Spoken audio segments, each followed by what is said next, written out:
ГСП онлайн. Городские новости сейчас. В администрации города прошло рабочее совещание по празднованию Рождества и Крещения. Обычно эти дни горожане отмечают массово. И главное, конечно же, их безопасность. В преддверии рождественских служб церкви должны проверить правоохранители. Эти вопросы они обсудили с представителями духовенства. По просьбе священнослужителей обход МВД в этом году будет до начала службы, чтобы не смущать прихожан. О безопасности напомнили и представители МЧС.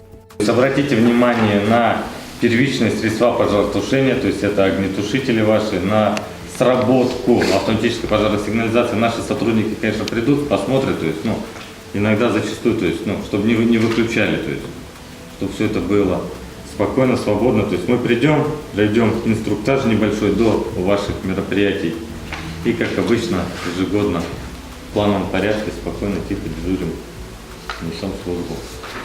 Если с празднованием Рождества все ясно, то вот крещенские купания вызвали жаркую дискуссию. Лед на реке возле бассейна «Юность» тонкий. Если он не нарастет до 40 сантиметров, то традиционно Иордании там, как, впрочем, в прошлом году, не будет.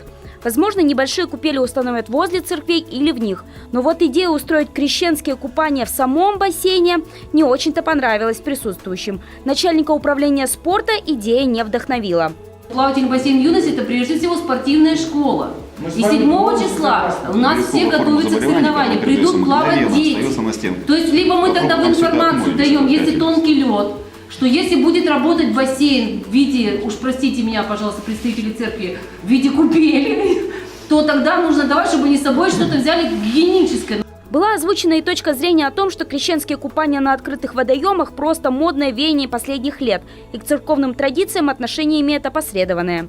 Настоятель Свято-Стефановского храма отметил, что если уж людям так нравится эта традиция, то готовиться к ней нужно за год вперед.